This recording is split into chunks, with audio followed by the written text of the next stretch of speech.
I still want to hear it. What? Oh no.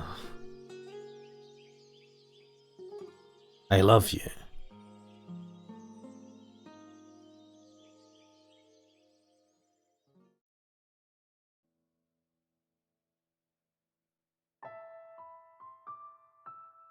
Hello and welcome. I'm Ash Mannix, and we're back again to play the house in Fata Morgana. In the last part of the playthrough, we I think we got a dead end, which I didn't even know you could get in this game. And apparently you could have got it a couple of times in the game when I was looking for a walkthrough on it. We then replayed, we went backtracked a little bit and replayed a bit. Did not go with, is it Maria? We did not go with her to drop her off. We just let her go on her own, which apparently saved us. But we did get captured by the Swordsman. No, we went to sleep. That's what happened. We went to sleep. We woke up to the sounds of the Swordsman kind of coming into our room, and we got kidnapped. We woke up in the basement of the mansion, and we were being tortured brutally by the Swordsman. And at the same time, we couldn't hear Giselle, or Michelle could not hear Giselle anymore, which is probably the most alarming thing of the whole thing, the whole situation. But somehow the noises we kind of made to try and get attention were heard by Mel and the nun, and I forget her name now, Pauline. They heard us because they were looking for us. They heard Michelle, obviously in distress, and were able to come through the door and save us before the swordsman could do some, well, I would say real damage. Swordsman had already done a lot of real damage, breaking almost every finger in one hand, and then stabbing us through the shoulder. But the swordsman could have killed us, and we were saved. And Pauline was able to convince the swordsman to give us the key, because she opened up and admitted that she didn't want to become a nun. She kind of just fell into this, and because she didn't know what else. She wanted to fall in love, I think, and have a happy life with someone, but it didn't come to be, and she somehow fell into this role and just decided to make it her thing because people were relying on her and they were calling her the saint and all this sort of stuff, which was kind of interesting. It was effectively what Maria was saying. So I think we kind of ended it there. No, we ended it there where it was resolved. I think we got some sort of medical care and we went back to our room, and we got to the point where the swordsman, so the swordsman had asked, he wanted to tell us, so we wanted to know the swordsman's view, the swordsman's story, what and why was he doing, or why does he end up doing what he did, to hear his point of view. So he agreed that he would tell us, but he agreed to tell us when Pauline wasn't there, because he did not want to talk about it in front of her, probably because of all the crimes he's committed, horrible acts against humanity that we've already heard some of which from Morgana. And so we stopped just at the point where he came to visit us in our room, which I would be quite frightened, considering he had kidnapped us in our room, in that same place, and the things that he'd done. I say us, he kidnapped Michelle, and he'd done those things. Like, to be back in that room with him again would just be a bit too much for me. But Michelle is a better man than me, so let's just get into this, I suppose. So I will, let's inspect our memories. Switch to full. And we'll go to what has been branded as karma. The swordsman waiting for this there.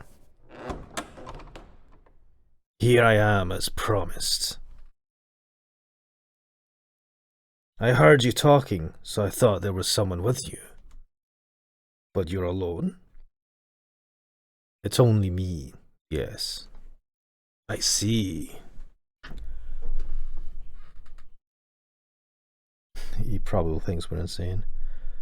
As I told you earlier, my perspective in events will do nothing to change Morgana's mind.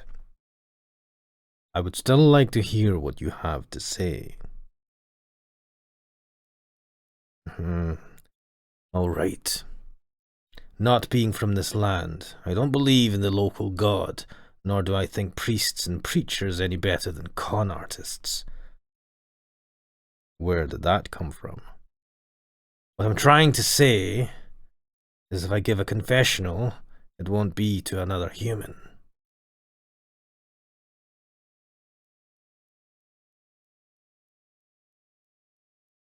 You're an angel.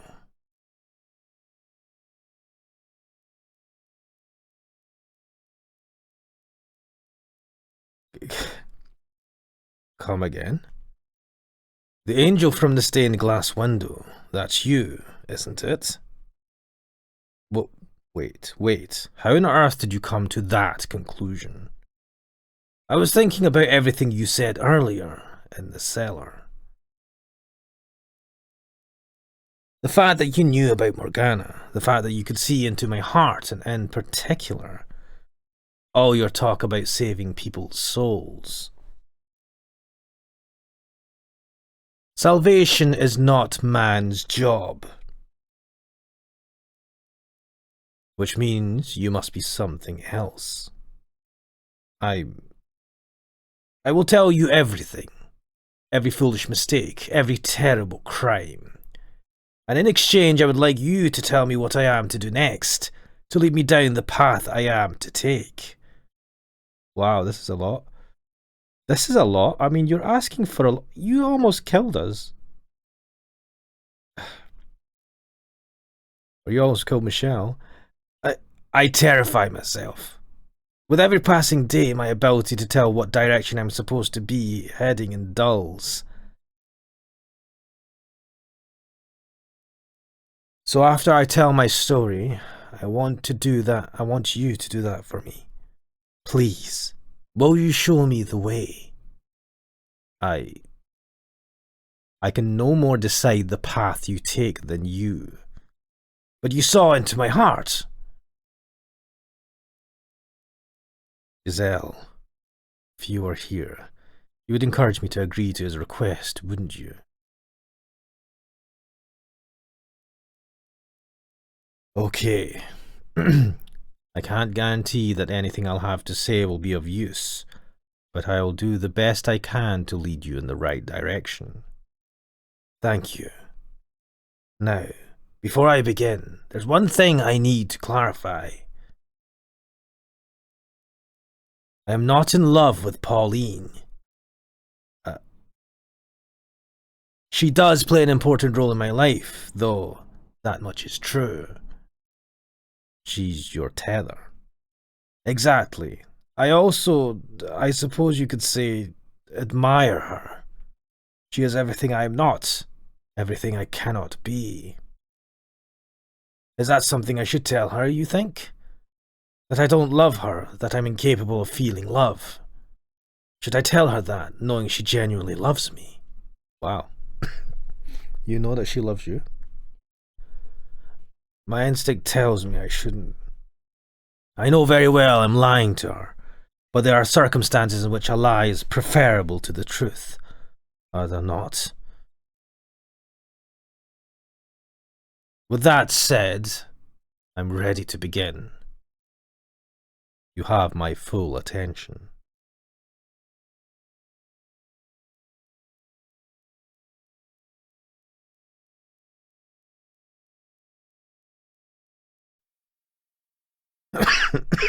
Oh dear. As you know, I am not from this land. The issue is, I don't know any more about where I came from than you. I remember the Silk Road stretching out before me as far as I can see. Clouds of dust wisping across the bare dirt trail. That endless expanse of red earth remains branded into the very fabric of my mind. But beyond that, most of my memories are gone.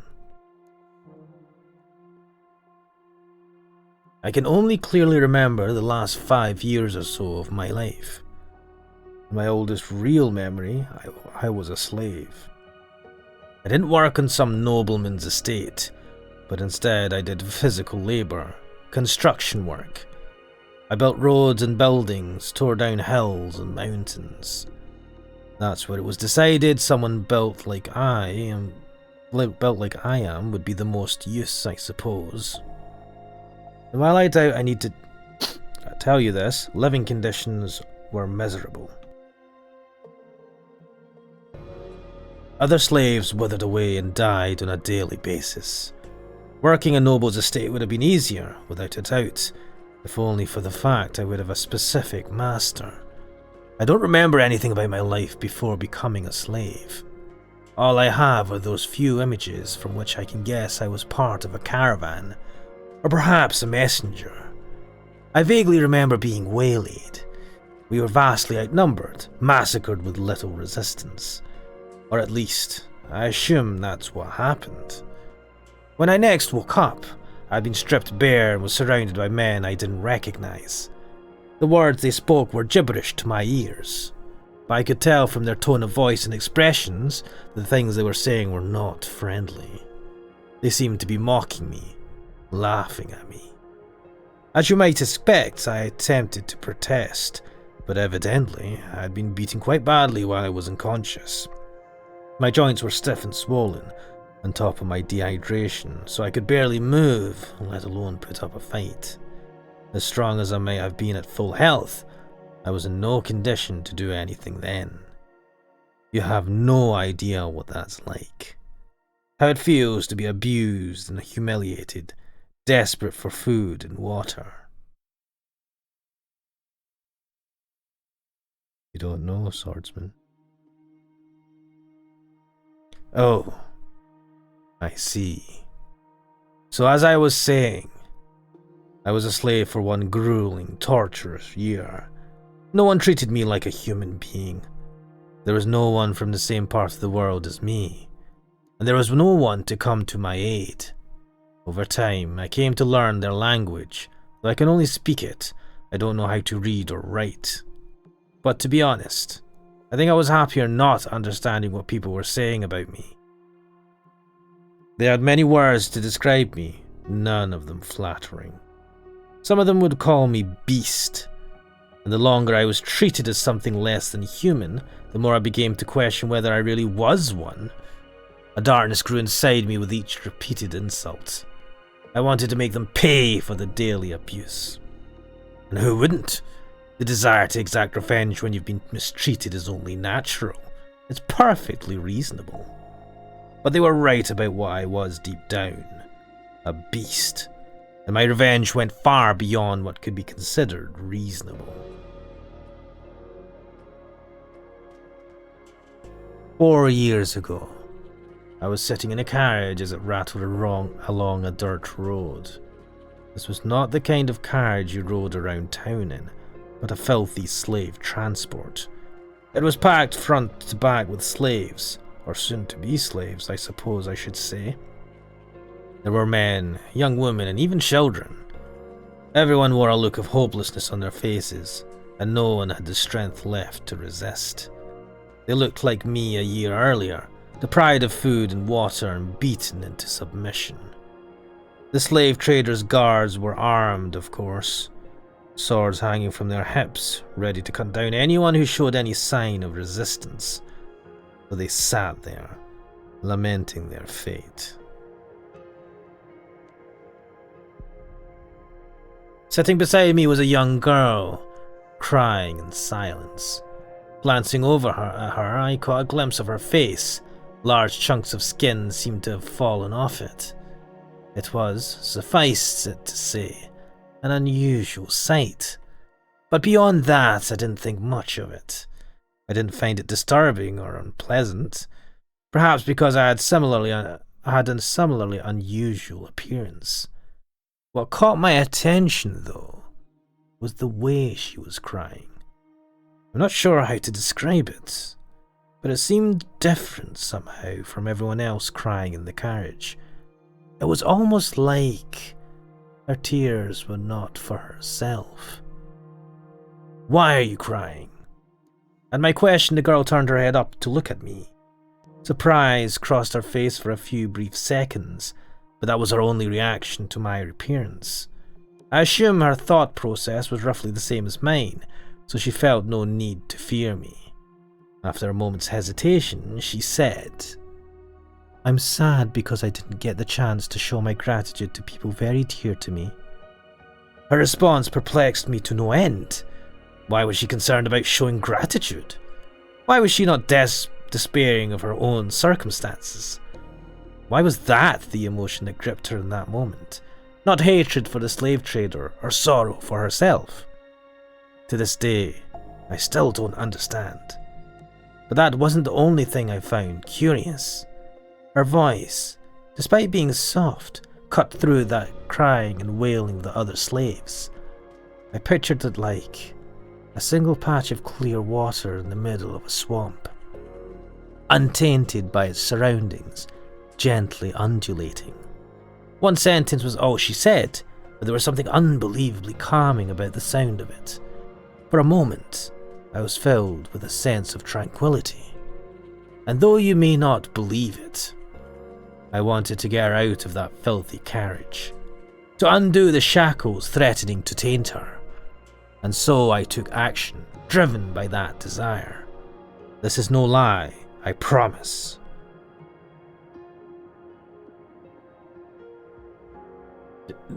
Don't kill me! But please, you can have all my money. You can go free if that's what you want. I'll apologize. Anything.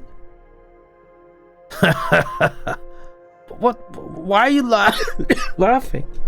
Please spare me. I have a wife and children. Please. I'm begging you. And why should I care? Wow. Holding a sword in my hand felt amazingly right. Whatever work I once did must have required me to use a blade. Even with the shackles still around my wrists, I had little trouble slaughtering the slave traders and their guards. They let their guard down because we were restrained. The thought of anyone resisting never once crossed their minds. Dead bodies sprawled out around me. Corpses I had made, lives I had snuffed out. Look at this. See? No one can defeat me. They stood no chance against my strength. Yeah. More. I need more. I need more. I don't have the words to describe the high it gave me killing those men, the power I felt over them. I was driven mad by the stench of blood filling the air. No, I just drew out what was always there. If I weren't already deranged, the corpses would have had nothing to stimulate in the first place.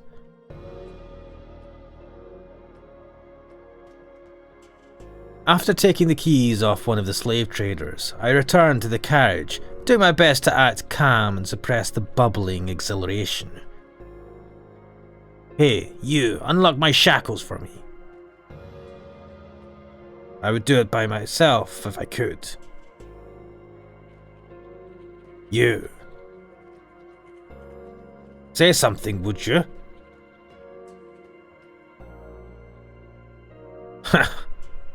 But she said nothing, simply removing my shackles as commanded. If she had even said one word, letting me hear that curiously calming voice of hers, then in all likelihood I probably would have stopped there. But she remained perfectly silent. Everyone was in shock at what they had just witnessed, her included. In time, though, the slaves started cheering. The same people who had been wailing minutes earlier were now shouting praises. Our saviour! You are our saviour! We're free to go home! We can have our lives back! Undo our shackles, please. I'm a beast. What? I'm not a saviour. I'm not a man. I'm a beast. Isn't that right? I'm a beast, aren't I? But what are you? More. I need more. I thirst for more. But why are you pointing your... I need more.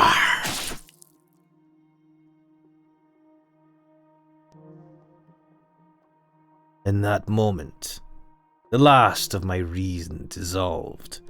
I went into a frenzy, slaughtering the helpless slaves I had never intended to kill. I was euphoric. I couldn't get enough. I revelled in it. Never before had I felt such utter ecstasy. Their cries for mercy as I ripped through them were delicious. The look of fear in their eyes, the way their faces twisted, the splatters of blood around their mouths open in screams, the despair that filled them. I didn't care anymore that they were just as much victims as me, that they had suffered the same abuse and humiliation. All of that was bowed beneath the waves of bliss that ravished me. Everyone who had asked to be spared, I skewered. I worked my way around the inside of the carriage, killing dozens upon dozens of slaves. Heads went rolling off shoulders, hot geysers of blood spewing from open necks. I was practically wading through blood by that point. Some bodies I completely dismembered, others I disemboweled, leaving their entrails to hang out of their open guts. All of them had looks of agony frozen to their faces as death took them.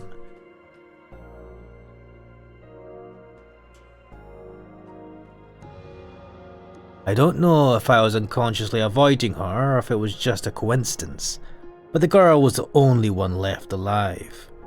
She, of course, hadn't been spared the mess, so she sat there, drenched in sticky red gore. Her lips appeared to be trembling, though I couldn't tell for sure with so much of her skin missing. The fire inside me still burned white hot. She was the reason I had done any of this in the first place. I had stood up because I wanted to set her free, but my original intentions were long since gone from my mind. Raw pleasure overwhelmed any sense of reason. I approached the girl, pointing the sword at her neck. I expected her to scream, to beg for her life like the others, but she did nothing, simply stared up at me. Why didn't you run? At my question, the girl finally spoke. Why did you kill them? The sound of her voice quelled the furor within me. It baffled me. I had no control over it, yet this strange girl would pacify me with a single utterance. The words she used didn't matter. It was her voice. She could have called me a monster, and it would have had the same effect. Because I felt like it. I couldn't explain my reason for murdering the slaves. I didn't have the words to express the things that drove me. All I could tell her was that I did it because I felt like it. And why haven't you killed me yet? I couldn't find a sure answer for that question in my somewhat rattled mind either. In retrospect, I realised now that her voice was my first tether. But at the time, I had no idea why I didn't take her life in my frenzy.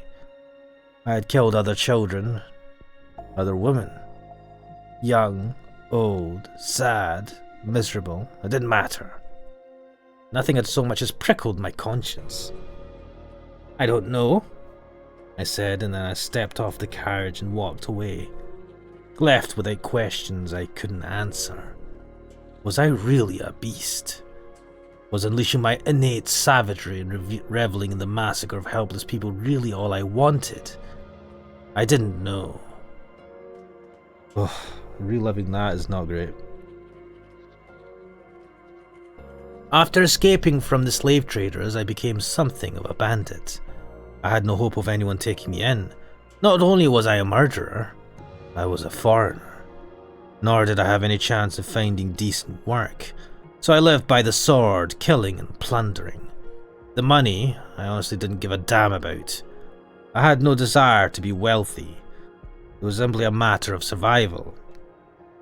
That, and quenching my thirst. I went on for about 3 years like that. Until finally encountering something I couldn't defeat with my sword. No amount of muscle is enough to protect myself from disease. One day I woke up with the chills, my vision blurry, barely able to move my own limbs. I set off for a nearby village, hoping to see a doctor, but my body didn't last that long. I collapsed on the side of the road, drained of my last strength. It was a moderately busy road at that, so I assumed I had made it close to the city. Dozens of people passed by, silently pretending not to see anything. I didn't look like someone a respectable person would want to involve themselves with in normal circumstances, so it was no surprise they weren't interested in this sick, filthy foreign man. Hell, I couldn't remember the last time I had bathed. It was hard to look at me, let alone get anywhere near me. This is where I'm going to die, I thought. It seemed like a suitable end to a mad, murderous monster's life, withering away on the side of the road beneath sneering passers-by. The fact that I was still alive at all after 3 years of leeching off other people's lives was itself wrong. I didn't lament my impending demise. I accepted that such was the way of the world. But then I glanced up to see a woman in a nun's habit looking down on me. Are you alright? Are you sick? I'm going to check your temperature, okay? Wow, you're burning up. You shouldn't be out here in this condition.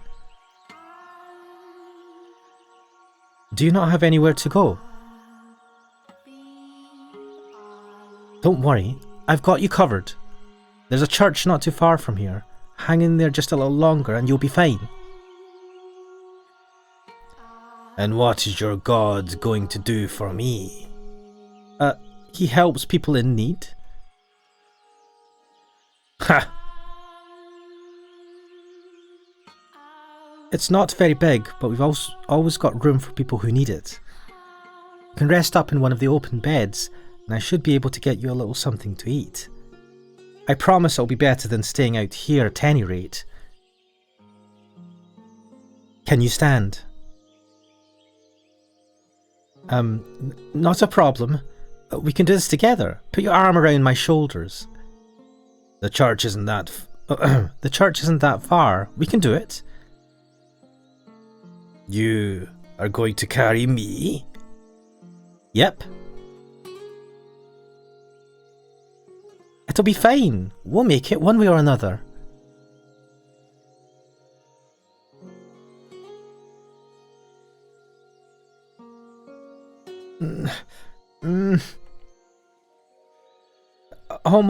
We're almost there.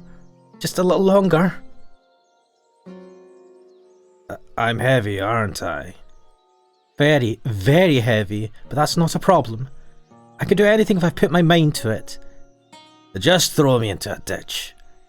Now, God doesn't like his children talking like that. Almost there, we're almost there.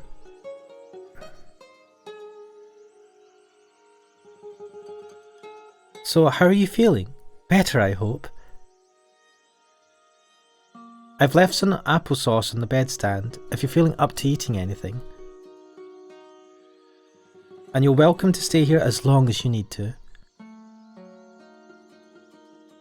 Why did you help me? Because that's what people do. They can help each other. That's not what most people do. I like to think it is. You church people are exceptions.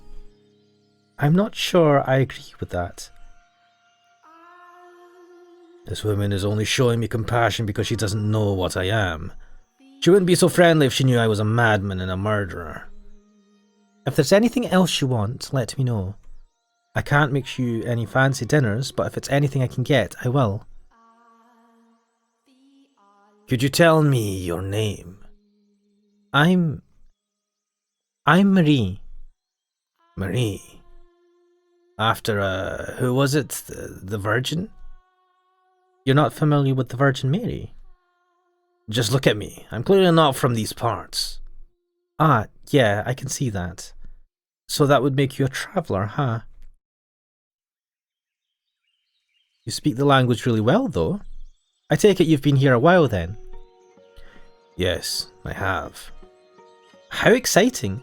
So, when you're feeling better, maybe you could tell me about the country you came from. I've never been far from home, so I'm curious what it's like elsewhere. There's nothing I could tell you. It can be anything. Tell me about yourself if you want.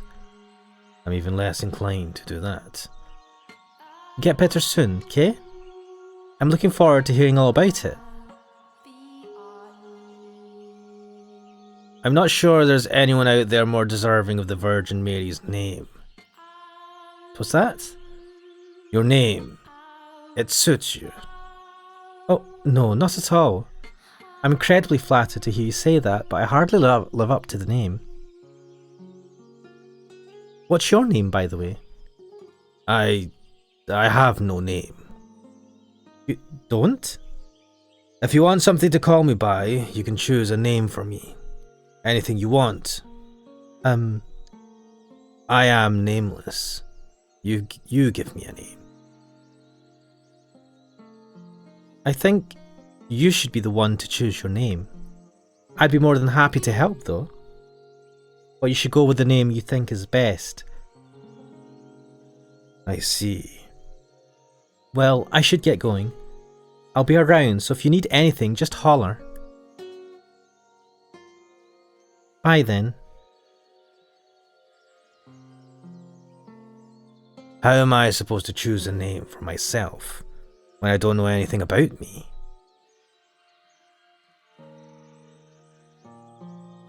I recovered quickly with a proper bed and a roof over my head. Out on the road, I had been certain I stood no chance, but I was back on my feet after only 3 days at the church. My body was more resilient than even I knew. And now that I was back in health, I had no intention of sticking around. Thank you for everything. Oh, thank you for everything. I'd be dead if it weren't for you. No thanks necessary. I'm just glad to see you're feeling better. There's no need to be in such a hurry to leave, you know. Stay a bit longer, make sure everything's alright. I'm not going to stay any longer than necessary. If you're sure. Take this as payment for the food and lodgings. I can't accept that, no. We don't charge for charity. Charity is not free. You paid for it. Let me pay you back. I can't. Please, take the money. If you insist, I can accept it as a teeth. What? How can you accept it as a teeth? A teeth? Teeth? Think of it like a donation to the church. Like you said, the work we do isn't free. All right then, a tithe it is. Thank you, and may God bless you for your generosity. So long. Hey, if you're ever in the area, maybe you could stop by sometime? What? I never did get the chance to have that talk with you, and I was really looking forward to it too. I'll just cause you more trouble. What? No, you wouldn't. What makes you think that? Are you afraid you'll scare people off because you look different? I really don't think you need to be worried about that. It's not just my appearance. Do you mean it? That it won't be any trouble having me around? I absolutely mean it. Okay. I'll consider it. Wonderful! I can't wait to see you again. Yeah. She took a liking to him straight away. Interesting. Believe me, I knew I had no place involving myself with her. A killer making himself comfortable in the house of God? I don't even believe in their deity, and I still knew that was nothing if not extremely disrespectful. The money I had donated to her church wasn't even clean. It was stolen. I didn't feel the slightest bit guilty about it, though. I was more than conscious of what I was doing, but none of that mattered to me. She had smiled when she took it. That was enough. Seeing the nun smile put my heart at ease, much like the sound of the slave girl's voice had several years before. It restrained me, suppressed my urges. That smiling face was my new tether. I'd always believed that I was at my happiest while torturing people, that my thirst for murder was ingrained in my soul. But as exhilarating as taking others' lives was, there was a part of me that yearned for peace. I'd gotten a taste of that with her. I wanted more. Even knowing I had no place in that world, that peace was something I would never attain. Still, I longed for it.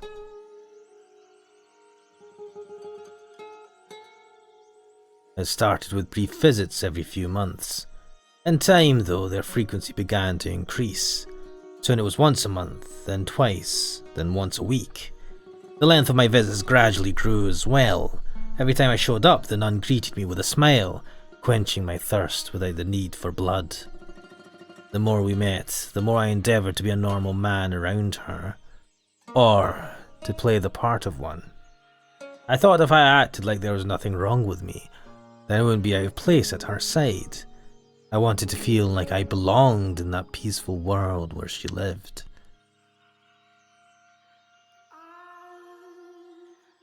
Ah, it's the giant man. Marie, the giant man's here. Giant? Ah, hello there. I was beginning to think you weren't coming this week. I was having trouble deciding on what to bring you. You're always welcome here, you know. You don't have to bribe yourself in, but I appreciate it. Thank you. I wouldn't feel right if I didn't bring something. I bought a variety of fruits for you today. You can share them with the children. They'll be delighted. Thank you so much. It's nothing, really. So, have you decided on a name for yourself yet? Not yet, no. Nothing at all? It makes talking to you a little awkward, not having anything to call you. In that case, the giant man is as good as anything. Did he get under your skin? A little. I'm not that big, am I? We're all giants to little kids. I do wish you'd be a little less blunt about it sometimes, though. Indeed. I suppose it's better than them being afraid of me. The children here have strong nerves. They're ordinary kids. You're just not a scary person. They only assume I'm harmless because I'm with you. What? You make it sound like you actually are dangerous or something. Because I am. Don't get worked up about it. The only thing different about us is our race. Everything else is exactly the same. I'm not so sure. You must have had some pretty awful experiences because of your appearance then to make you so concerned about it. I wish I could say I understood your pain. That's not necessary. But if I could, then maybe I'd feel a little closer to you. If only I could be even half the same race as you. Odd thing to say. You have nothing to gain from being more like me. You don't think so? I think there's a lot that would be nice about it. I would probably have really pretty black hair at least. Was our hair brown or something? If I'm ever reborn, I'd like to be more like you. It's an odd thing for a supposed nun to say. A reincarnation of thing. Christianity.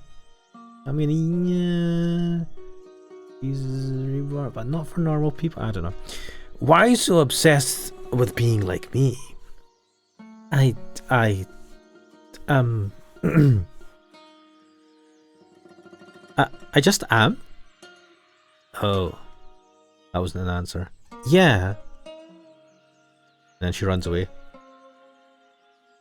That was about the time I started noticing the feelings she had for me. At first, I thought I was simply being egotistical. There was no way a woman like her would be interested in a man like me. But I couldn't think of any other explanation for the way she looked at me. Back then, I believed I loved her too. Oh. And that if we could be together as man and woman, that I would finally be able to attain the peace I so sought. That I could wash my hands of the killer within me, defeat the urges once and for all. That I could step out of the darkness I had lived in for so long. That I'd be able to see the light. That I'd be able to experience love like any other ordinary man. So in the name of that hope, I took action. That foolish, naive hope. But what are we doing out here so late at night? Sorry for asking you to meet me on such short notice. I hope it wasn't too much trouble sneaking out. It certainly wasn't easy. So you had something to tell me? What I'm about to tell you, every last word is sincere.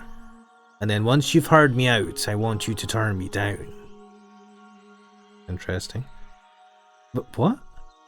Over these past few months, I've come to at least somewhat understand the responsibilities and restrictions placed on you as a nun. But even ignoring the obligations you have, I know good and well I'm not a suitable match for you. Which is why, as I said, I would like you to turn me down. I still want to hear it. What? Oh no. I love you. Wasn't expecting that.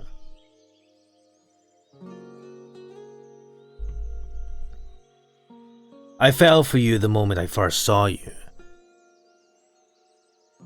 I know I don't deserve to be anywhere near you, but every time we met, my desire to be with you grew stronger and stronger until it was out of my control. Turn me down, Marie, please, and I will stop trying to get close to you. I'm not Marie. You're not what? My real name is Pauline. Pauline? Marie is my baptismal name. It's not the name I was given at birth. I love you too. I fell for you the moment I first laid eyes on you. I do have to question Pauline's taste in men. You fell in love with him as he was lying there dying on the streets, caked in like dirt. Oh well. I know it's forbidden, but I want to be with you too. Oh, so she just barefaced lied to us this whole time. I thought she maybe liked him as like a close friend or a brother or something, but yeah, it is love. God, she's just like, are you accusing me of illicit relations with something? That's a very serious allegation, acting all high and mighty about it. Any free time I have, I want to spend it with you. I'm glad to hear you say that. Thank you for being honest with me. No, thank you for not turning me down. Whoa, look at this illicit meeting at night. Wow, talk about an anxious day. When you asked me to meet you out here, I wondered if that might be what it was about. I felt like my heart was going to explode all day. Look at you getting so excited. Heart explode? Guys get nervous about telling girls how they feel too, don't they? Yeah, we do. Mate, this person doesn't have a heart. Well, I suppose he does have a heart if he's, at least at this point in time, falling in love with you. Until now, I had no idea falling in love was so hard on the nerves. Just thinking about you makes my mind turn to mush. It's hard to work like that, you know? Look at this. Is it really that stressful? You know, people aren't all like you, Swordsman. Is it like that for you too? Yeah. Thinking about you makes it impossible to concentrate. Tell me something, Pauline. What is it? How exactly is it hard on your nerves? What? How exactly? It's like, I'm in the clouds and I want to scream and I want to jump into a lake all at the same time. That doesn't help me much. Could you be a little more specific? Really? Are you trying to embarrass me? It's like my whole body gets really hot. Damn. You mean you get aroused? Aroused? No, it's... To put it bluntly, yes. Damn. I see. You're a real jerk, you know. You shouldn't go around trying to humiliate ladies. Sorry, I didn't mean to. Oh, you. Well, that was insightful. So I'm not in love with her. Oh, this is how you've decided you're not in love because it's not like... Oh, this is something. So I'm not in love with her, or romantically attracted to her, or even physically attracted to her. All I want from her is her smile.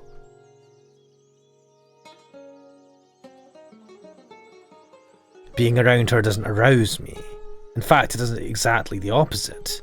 My fire burns brightest when I'm not with her. It all makes sense now. I just want someone to keep me placated. I'm disturbed through and through. A murderer and a beast. See, that's why I didn't want to say anything. I knew you would laugh at me. I'm sorry. I truly am. I did ultimately get what I wanted out of the arrangement. She became my tether. Became an invaluable part of my life, even if I had no real love for her. When I was with her, I was at peace. That said, her presence didn't completely rid me of my urges. I was still occasionally struck with bouts of insatiable thirst, overwhelming desire to mutilate anyone who came into my line of sight, and sometimes Pauline became the object of that desire. Oh, dear. It goes without saying that I never did draw my sword on her, but I had no way of knowing when I might lose control. And if I ever did kill her, then there would be nothing left to keep me from regressing completely into a beast.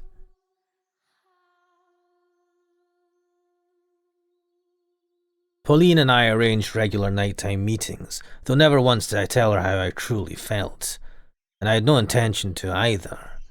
When I was with her, I was in the role of her lover. She never questioned my love for her, and expressing hers for me caused her to smile even more than normal.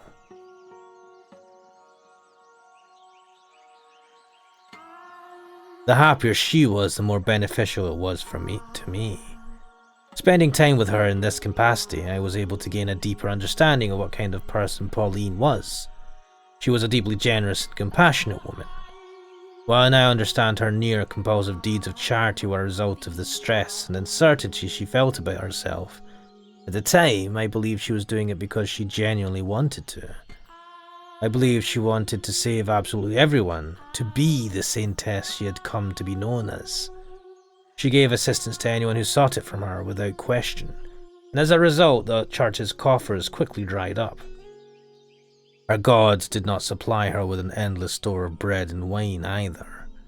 In the end, any endeavour, no matter the intentions, requires money. So true. In time, her generosity turned excessive, self-destructive. She would even skip meals so that others could eat.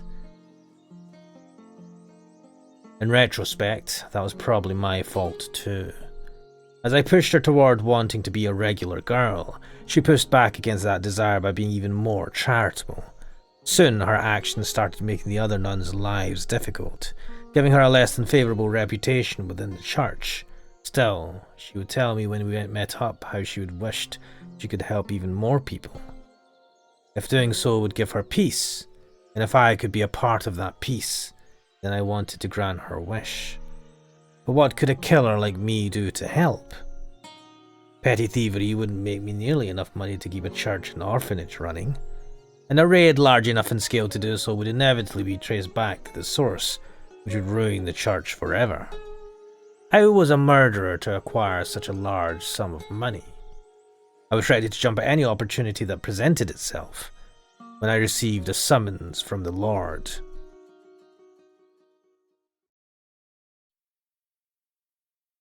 And here we are. This is the first time I think we are seeing the Lord. I take it you're the Oriental man who's been seen buzzing around the local church of late. When I first saw the Lord, I was surprised at just how young he looked. There couldn't have been more than a couple of years difference between us. I had envisioned him as an elderly, or at the very least, a middle-aged man. That would be me, yes. What of it? Who do you think you're talking to, you impudent rat? Show me some damn respect.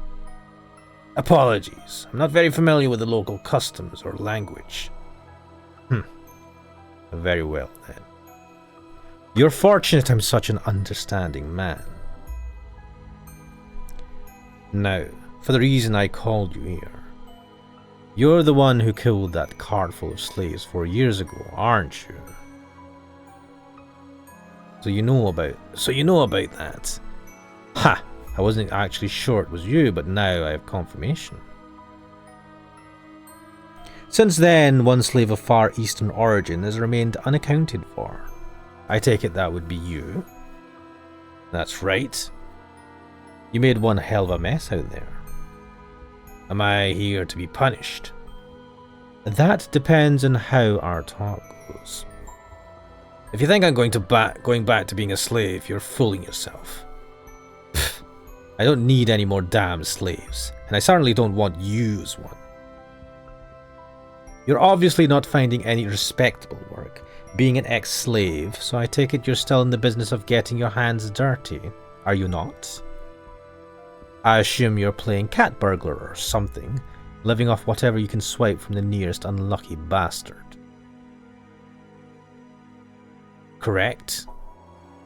Isn't it comical then, that you would choose God's sacred house to stretch your legs in, you filthy dog? I absolutely agree. I thought that would get a reaction out of you, but it seems you've got no bite in you today. Never mind, let's get down to business. You're going to help me out with a little something I'm working on. Help you with what exactly? Something that's going to make me a lot of money. And if you lend a hand, I'll make sure you're well taken care of.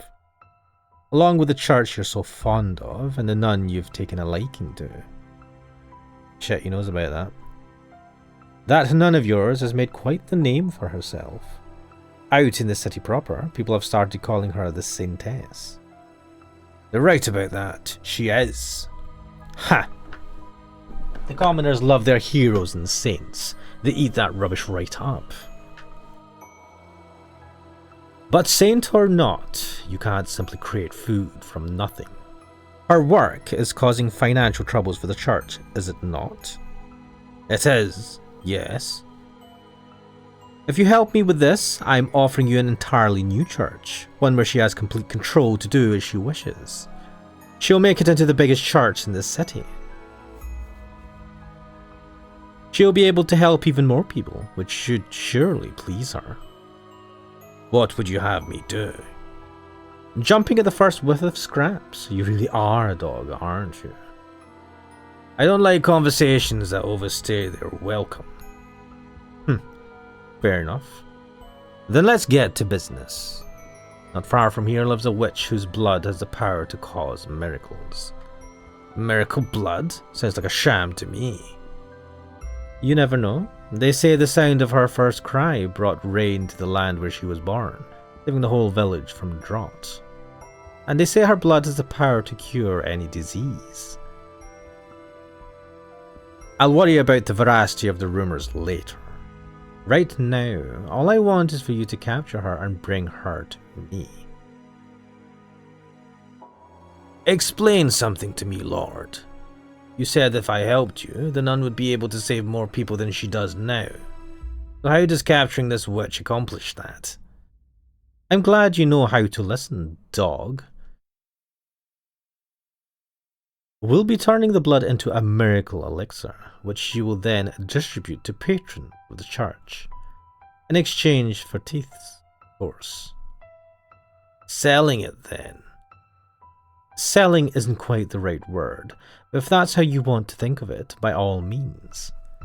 The commoner's beloved saintess handing out an all-powerful miracle medicine. They'll lap it up. And in turn, you'll make a fortune. Exactly. Money I can use to support her church. It'll be a boon to the city's economy as well. A single witch's freedom is all it'll cost for everyone here to come out happy. So what will be? Will you help or will I have to? I'll help. I have no reason not to. Decisive and a good listener. Excellent. Once I've captured the witch, where do I take her? I have a mansion set aside where your nun can run her church. There's an observation tower on the grounds. The witch will be kept locked up there to ensure we have a constant supply of blood. Okay. When do you want me to get her? You're just chomping at the bit now, aren't you? I thought you'd hesitate at least a little, but I guess it was foolish of me to presume to understand how a killer's mind works. All the resources I put into investigating you and everyone close to you were wasted, it would seem. Do you even have a conscience? Don't act like you're any different. I assure you, I have a conscience. I wouldn't be doing this if it wasn't necessary for the growth of the city.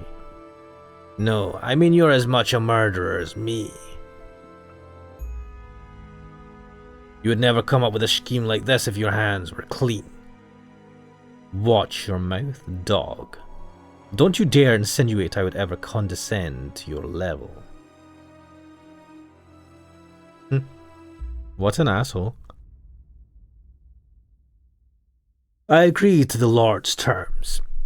A couple days later, I made my way out to the location the Lord had given me, a small cottage by a lake where the witch was said to live. I had been instructed to take her alive, but not that I wasn't allowed to harm her, so my plan was to force my way in and immobilize her as soon as she opened the door. The Lord was right. I didn't have anything resembling a conscience. I was too far gone to be bothered by the prospect of disabling a witch. Not even the fact that I have found a degree of solace in my relationship with Pauline would change that.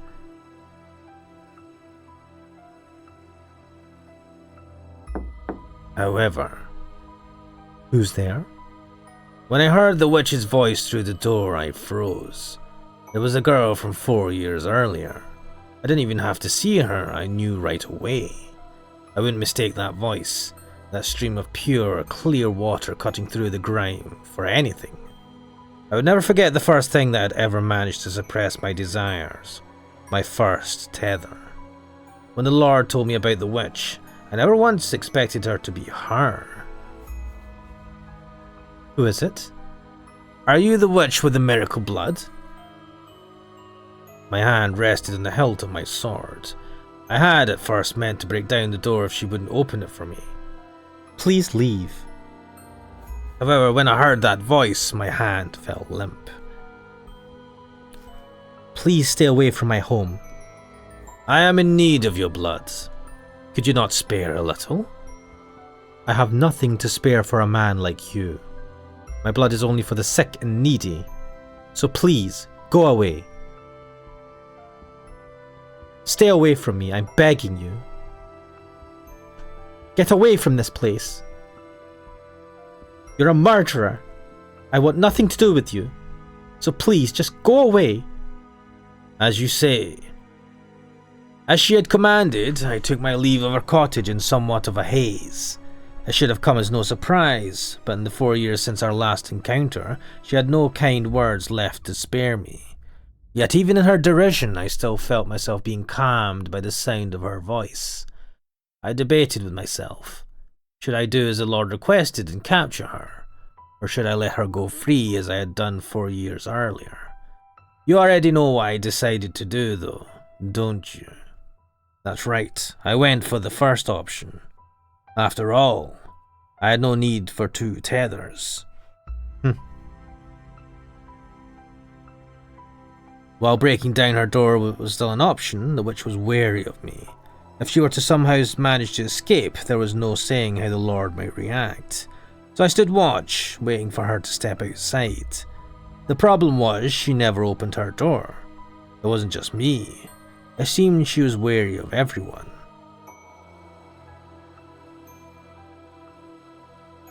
There was one exception though. The boy. She left the cottage for him. They went on walks together around the lake.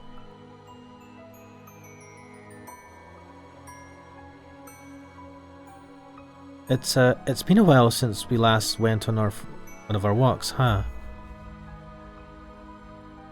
I haven't been sleeping much, taking care of Nellie. Is her condition worsening again? Yeah. Rest assured, I will give her my blessing as many times as she needs. Thanks. I really appreciate it. The weather's kind of not that great today, huh? Looks like we might get rain. It's probably not smart to stay outside much longer. Yesterday. I should get going. See you.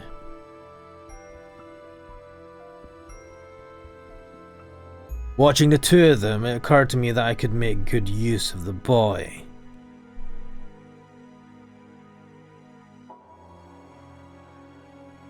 You have 2 options. Either you say no and protect the witch, get away, or you help me capture her. Get away from her right now. And if you choose the witch, I'll kill the girl. Get away! Make your decision. Get away from her! You have until the count of 10. If you don't choose, I kill the girl. 10, 9, 8, 7, 6, 5. Okay, I'll do it. I'll help you. So get your sword out of her face. Don't kill her. I thought you'd hold out until the last second. Well, what are you waiting for? Let's get going. Get moving. You pitiful little boy.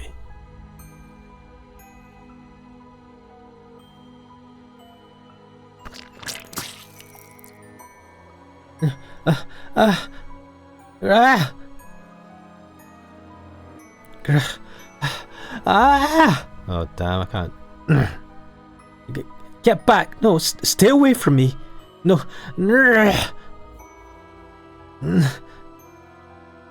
Help! Don't kill me!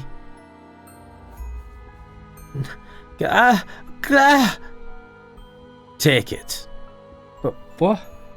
That's your share. Should last you long enough. Why? Why?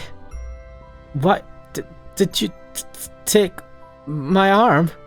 But what do you mean by share?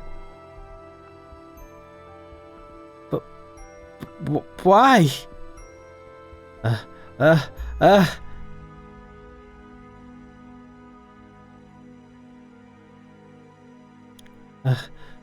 My arm.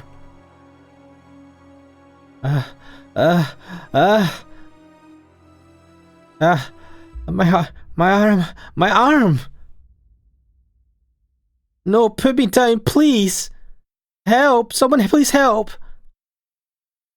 The witch with the miracle blood had regressed into an ordinary girl, and she cried in pain like a small child. I wasn't going to get very far with her wailing, so I gagged her, tied her up, and threw her into a burlap sack.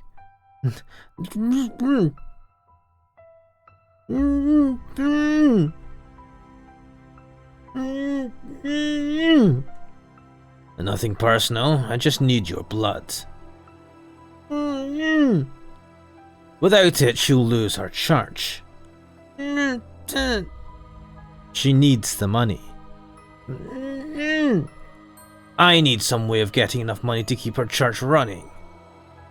So the Lord made me an offer. If I brought him the witch with the miracle blood, he would finance a whole new church for her. So don't take it personally. Don't take it personally.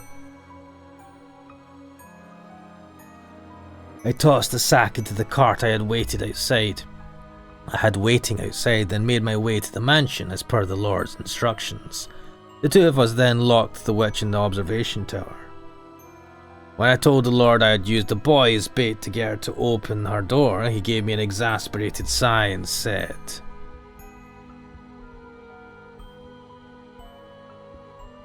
"Involving a third party was not part of the plan. Is there anything at all in that head of yours, dog? I can kill him if that's a problem. Don't be hasty. Describe him for me. Did he seem like he came from a wealthy family?" "He's young, still in his teens. He lives with his little sister. He looked reasonably well off, probably of noble blood." You picked one hell of a target to use as your bait. Should I kill him? There are people in this world you can make disappear quietly. People no one will notice have gone missing. You're one of them. The boy, he most likely isn't. Was the boy at all interested in the witch's blood? He seemed to be. Well, that makes things a little easier. We just have to make him into an accomplice then.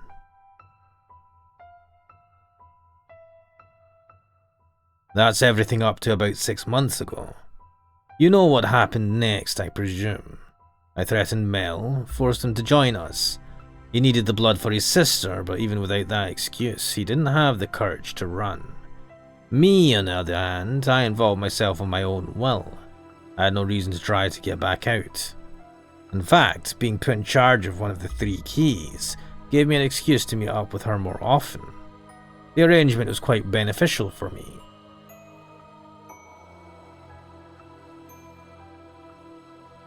Hey, I heard the news. You were selected to be part of the Lord's personal guard. Now you've got it made. Congratulations.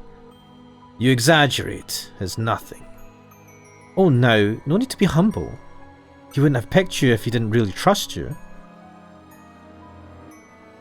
Everyone around here knows just how hard it is to earn the Lord's trust. If you say so. It hasn't been easy for him, I hear.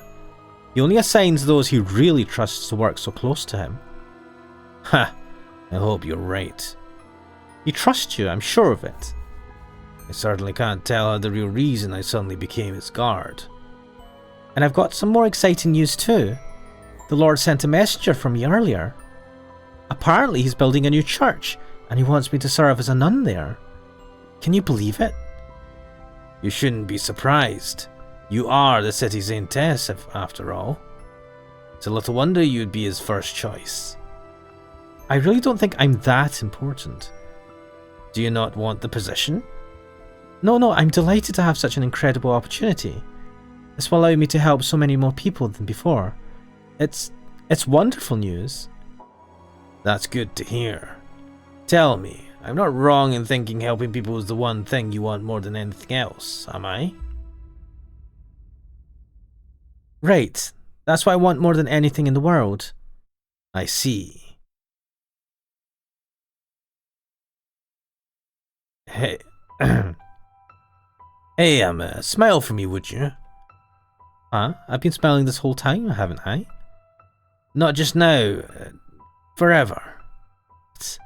Of course, when I'm with you, nothing could possibly take the smile off my face.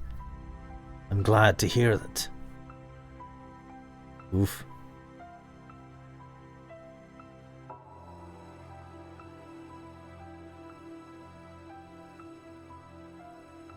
I never knew someone could lose so much weight while still eating every day.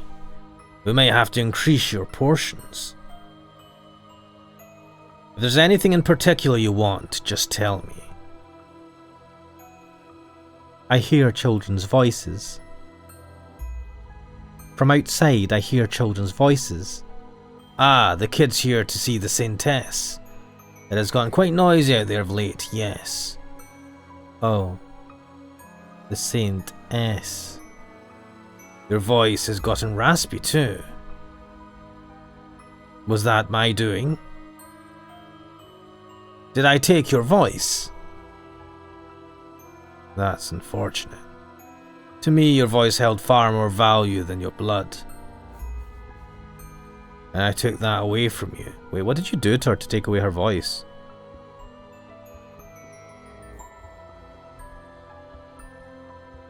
Yes, you three took everything from me. So we did. Enough chatter, dog.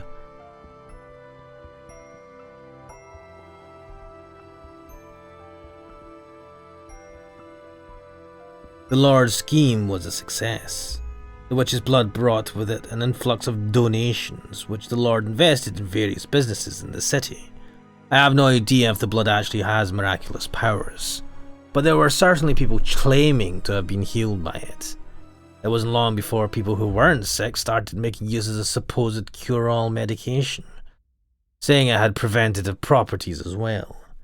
As word of the elixir spread, the Lord's profits grew in kind. One fact was undeniable. The witch's blood stimulated the city's dramatic growth.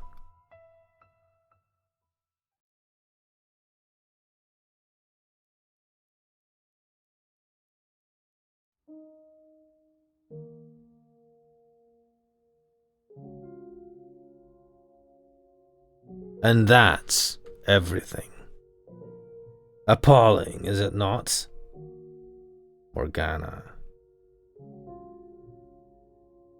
If you hate me for what I did to her, you can take this sword and kill me with it. And you can have my key. I won't put up a fight. You have the right to exact punishment on me. Killing you would accomplish nothing. It is neither my place to forgive nor punish you. As much as it would make me feel better, doing so would serve no meaningful purpose.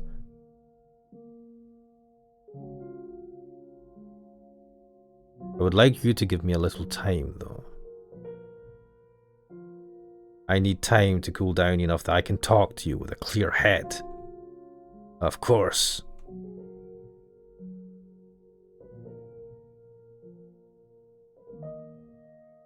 So you are still willing to speak with me? I gave you my word. I told you I would help figure out what path you should take. You're an honorable man. I will not force your hand if you don't want to do this. You can tell me to leave and I'll walk right out the door. More than anger or hatred, I'm simply deeply pained. Maybe things would have turned out better if I were as sympathetic a man as you. People are supposed to be able to feel happy or sad for each other. I can't though, which must make me a beast. When you first met Morgana, you felt a desire to rescue her from the slave traders, did you not? You thought of someone other than yourself. I never saw that desire through though. My first fire overpowered anything I may have wanted to do for her.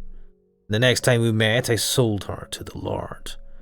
As I said before, there is no room for interpretation in the things I have done. Whatever I might have wanted to do at one point, it's all meaningless now. Regardless, anything I do for someone else is ultimately for my own benefit, because it's what I need.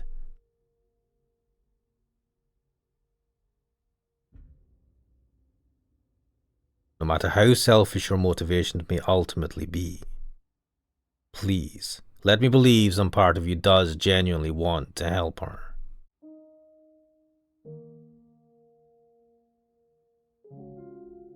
All right.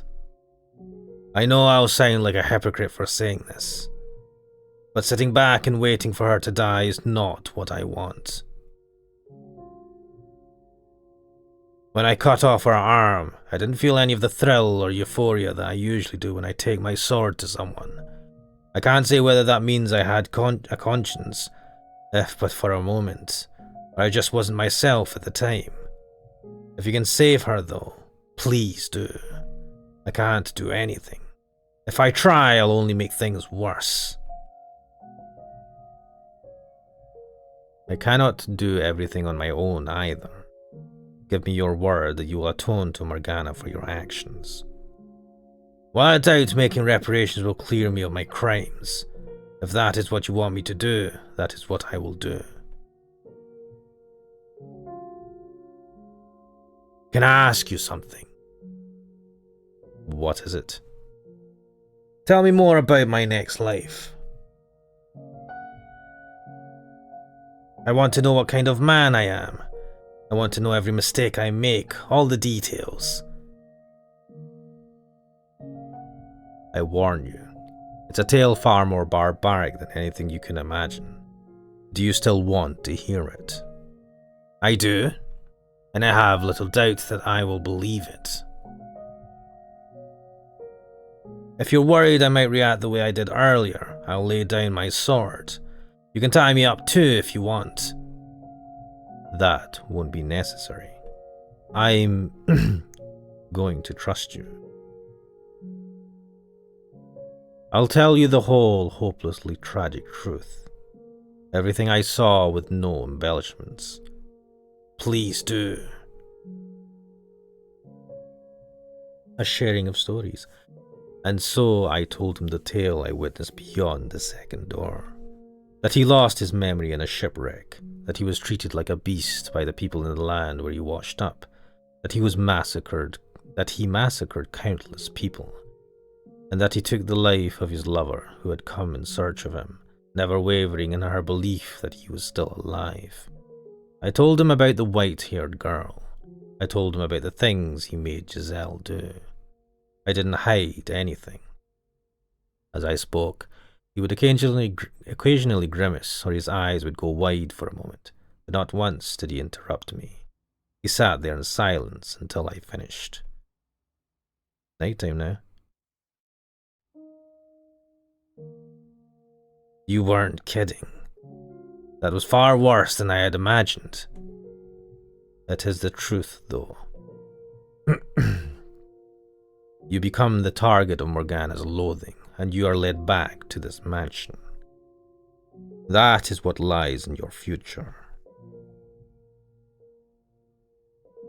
As difficult as it may be to comprehend, that person is you. The man who does all those things hundreds of years from now is you. I really am a beast. A horrendously precarious creature. As I interpret it, when you lost your memory, you also lost everything you used to suppress your nature. You lost the foundation you had built, and as a result, you are no longer able to maintain that balance. Does that mean that what I am now is, comparatively speaking, human? No, I'm no different now. I have no more control over myself when I'm killing people than the man you described. You've seen me do reprehensible things, and in spite of that you were never condescending or insulting, never acted disgusted or afraid of me. Are all angels as compassionate as you? I am not an angel. I was simply biting my tongue. Are you afraid of me then? I am not afraid of you, no. What are you then? I don't understand. I am of the belief that now is not the appropriate time for me to allow my personal feelings to influence my actions. My task is to save Morgana. If I am to be honest with you for a moment, I despise the man you are in the future, but I'm also equally frustrated at myself. You're right. The things you did were inexcusable. You murdered innocents, you killed the women who came searching for you. But on a personal level, what angers me the most is that you put blood on the hands of the woman I love.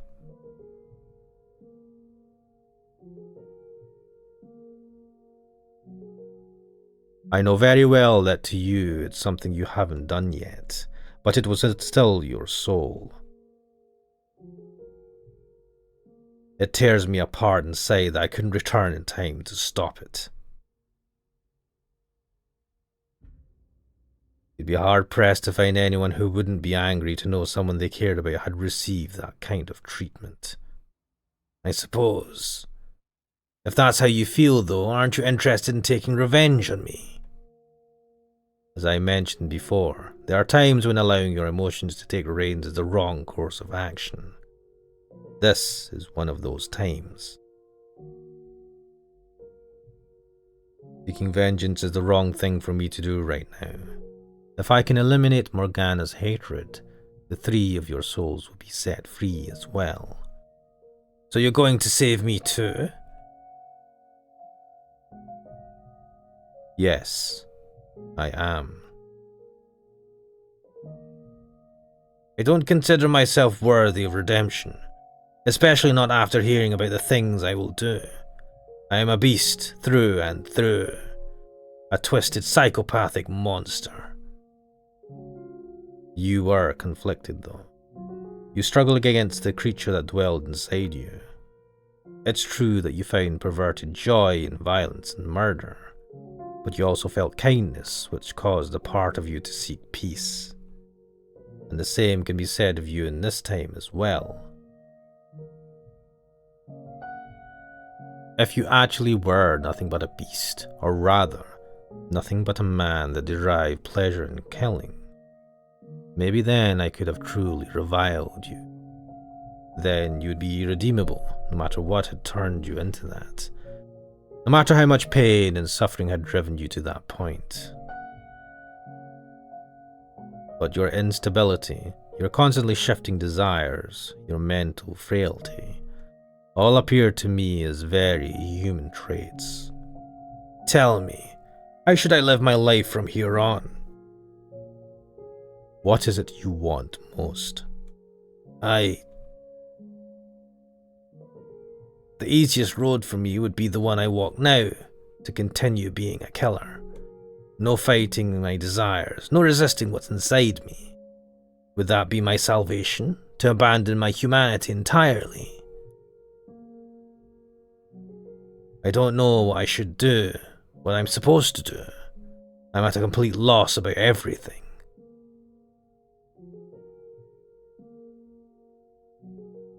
I would like to believe that your desire to live in peace is sincere. And that's what I want for you too. It will be the more trying path, yes, because you will have to fight against your nature to stay on it. But we believe in the human world. You also have Pauline, who wants the same thing, extending her hand for you, inviting you to join her. So I encourage you to suppress your urges. Your life will not be easy for it, but I implore you to take the rocky road for your own sake and for hers. Even if it means my entire life is built on a foundation of lies? Before today, I believed it was wrong not to be true to oneself. But as I listened to you tell your story, I came to realize that maybe there are exceptions. Some things you can, and possibly should, keep locked inside you, where they can't hurt anyone else. However, I also think you have a tendency to try and act too perfect around her, both in this life and the next. You cover up so much of yourself you become an entirely different person. You can be your conflicted, imperfect self around her, the man you are now, lost and trying to find his way. I have little doubt she will accept that man. What you need most is restraint. I see. So tell me, do you think my future can be changed? I don't know for certain, so all I can do is speculate. But as you share the same soul, I expect any changes you make now will be reflected in your future incarnation. I have my work cut out for me then. Pauline, she believed in me. She put her faith in a beast and went out in search of him. I cannot allow myself to be the kind of monster that would murder a woman like her. I have to change. I will change the future. You can do it. When my life here comes to an end, I vow to make my next one better. Thank you for listening to me and for giving me guidance. I can't say I'm particularly suited for the job. Knowing that my words are going to influence the direction of another's life is an unimaginable amount of pressure. I don't know, I'd say you pull it off well enough. If you ever decide to quit being an angel, you could make a damn convincing missionary. I have no interest in being a missionary, and as I've told you, I'm not an angel. That's too bad. I joined the Church of Michelle. Don't look at me like that, I'm just kidding. Now can I get angry at you? As I've been telling you, I am an ordinary man. I'm not special in any way, like you seem to think I am. You're not ordinary. You're different, but not in the same way I am. I wouldn't ask any normal man to show me how to lead my life. I see. Although, what passes for normal differs from person to person, I suppose. Just as I don't think you're normal, I'm sure there are other people out there who do. Perhaps. Or maybe they're just able to see my desire to be normal. Well, that's everything I have to tell you. You're going to want to talk to the Lord next, I assume. That's right. I'm going to convince him to hand over his key, and then I'm going to set Morgana free. I doubt you'll have much luck convincing him of anything, but I'll help in any way I can. I appreciate it. I'll get him to come to supper tonight. You be there too. Okay, I'll be there. If I could ask you one favor though, could you try to arrange for that as late as possible? That should be doable, but why? There's someone else I need to speak with first. Alright, I'll do what I can. Thank you. See you this evening then. Oof. What a conversation.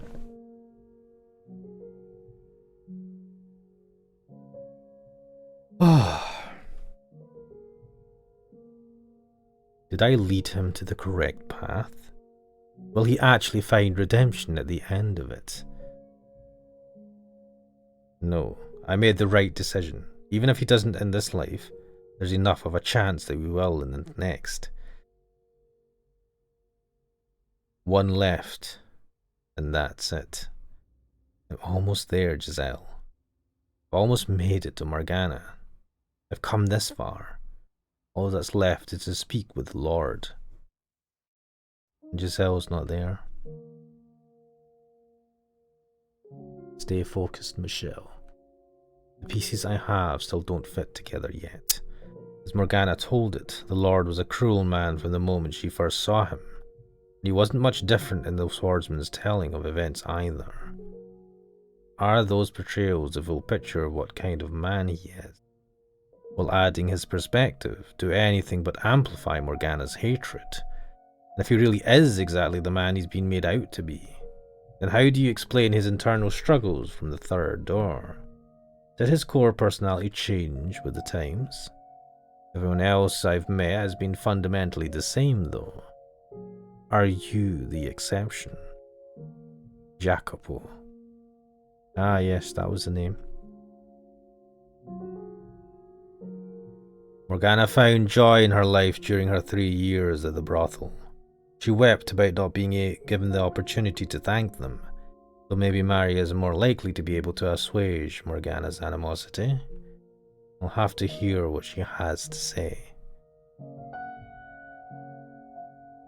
No. I can barely move my right arm. Can't feel my fingers at all.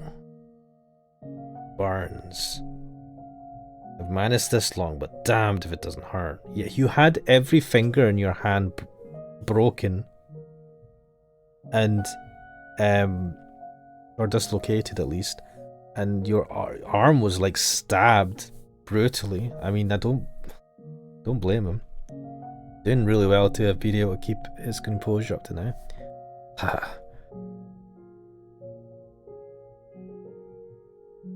Oh no.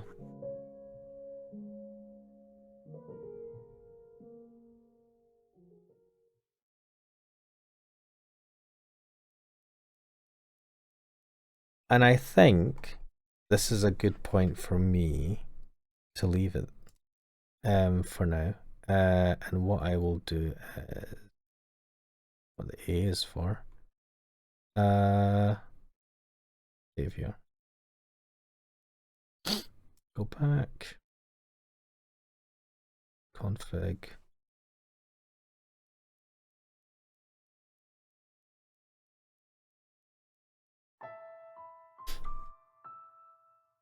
Oof. Well, that was something. So we got this story from the Swordsman, who he never chose a name for himself in this retelling. And kind of his point of view, like he was doing this. I mean, for his selfish reasons, he wanted to keep his tether, the person who's tethering down, happy.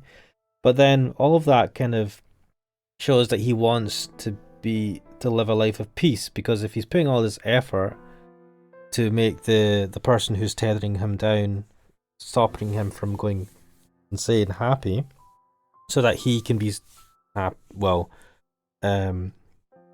so he can be kept stable, then I would say at the very least he wants peace over satiating his darkest desires to like do all the horrible crimes he does. But it was interesting how he's like, I don't love her when I think he does. I don't know. I mean, it is a weird thing, and the way he experiences emotions and things like that is like skewed. But I do feel that was love, like the fact that she's able to calm him. I don't know. I mean, I would call that some form of love. Doesn't have to be the same. Never is exactly the same from person to person. I don't think he realizes that though. And Michelle's constraint, you know, this guy had forced Giselle in the future to do horrible things for him, as the master of the house at the time. And obviously Michelle's having to like hear again the stories of his escapades and mass murdering like men, women and children and all sorts, and as well as mutilating Morgana. Ah, that was something. That was a weird. But it's interesting how all these characters have a massive flaw. They don't see themselves as like normal, and especially with the swordsman who sees himself as a beast, as a monster, which has parallels with how Michelle looks at himself as some sort of monster, not normal. He can't live a normal life, or he used to think that. still has that. It's like these similarities of you are more than human. And we have here the swordsman saying that you are no ordinary man. And he wasn't meaning that in the to in a derogatory sense. Because that's how well, that's how Michelle was kind of taking it in the beginning, but he was like, no, you are something special, an angel of sorts, which took Michelle back a little bit.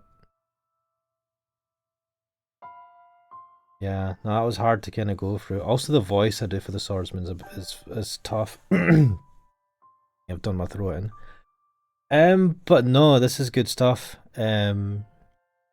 Just food for thought. Seeing the swordsman's perspective and his relationship with Pauline, the fact that they were having like illicit visits at least, and it was a romance, right? And a illicit romance. Um, that Pauline was very good at lying to us about when we talked to her about, questioned her about, which was interesting. I do look at this swordsman a little bit less hard, was slightly seems not as shit, slightly less shit. But obviously that doesn't absolve him of his many sins.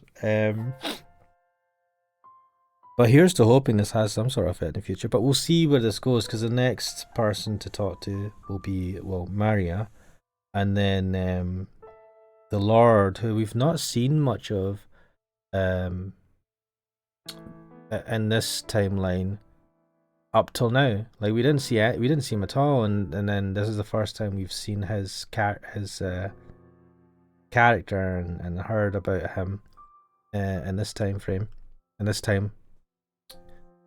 So that was interesting. He seems like a proper arsehole, which kind of matches up the description of that Morgana had of him. So will there be? Is there more to it? I think there will. I think there will be, but I don't know how they're gonna. What we're gonna find out about him. But I'll leave it there for now. I'm Ashmanix. This is the house in Fata Morgana. I'm thoroughly enjoying, and I hope you guys are too. And I'll hopefully see you guys next time. Bye bye.